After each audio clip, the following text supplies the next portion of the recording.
Todo cristão sabe que precisa ensinar o seu filho a adorar o Senhor, mas a pergunta é: como se faz isso?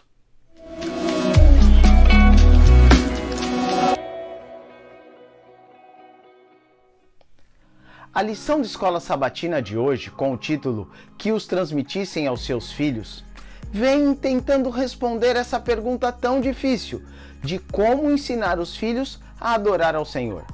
Veja que interessante o que diz em Salmos, no capítulo 78, no verso 5. Lá no final do verso diz assim: E ordenou aos nossos pais que os transmitissem a seus filhos, a fim de que a nova geração os conhecesse. Filhos que ainda hão de nascer, se levantassem e por sua vez os referissem aos seus descendentes, para que pusessem em Deus a sua confiança e não se esquecessem dos feitos de Deus. Destaco duas palavras nesse texto. A primeira, os conhecesse. A nova geração deveria conhecer a Deus.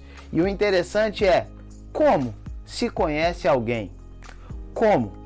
Na verdade, é algo bem simples. Nós conhecemos alguém quando passamos a viver junto com essa pessoa. Vou dar um exemplo e tentar ser mais claro. Imagine um pai que é torcedor de um determinado time de futebol. Na chave do seu carro está um brasão, o símbolo do clube de futebol ao qual ele torce. E na parede do quarto há também o escudo daquele time. Ao abrir as gavetas do guarda-roupa, logo encontra camisetas daquele time. E o filho vê o pai constantemente com aquela camiseta, torcendo pelo seu clube preferido. Mas sabe qual é o mais interessante? É que o pai já vai ensinando essa criança a torcer por aquele clube desde pequeno. Ou quando o filho, a qualquer sinal, se mostra um torcedor de um outro time, o pai logo corrige. Isso desde a mais tenra infância. Aqui fica evidente de que o pai está ensinando o filho desde pequeno a torcer para aquele time de futebol. E na verdade, isso faz com que o filho conheça aquele clube, os jogadores, a sua história e até os hinos que é cantado pela sua torcida. Sabe qual é o mais interessante? É que isso deveria ocorrer com a questão da adoração.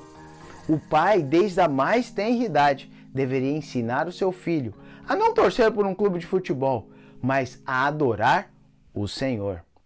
Uma outra palavra que eu destaco nesse texto é a palavra confiança, para que os filhos colocassem em Deus ou pusessem em Deus a sua confiança.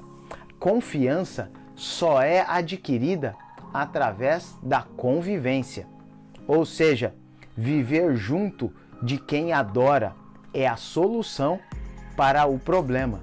Conhecer e confiar é necessário viver juntos. Que tal nós colocarmos no contexto de nossa família mais e mais momentos de adoração a Deus? Que tal, desde a mais tenra idade, ensinar os nossos filhos a adorar a Deus? Esta é a grande lição que nós podemos aprender da lição de escola sabatina de hoje, que devemos transmitir aos nossos filhos, desde pequenos, a adorar o Senhor.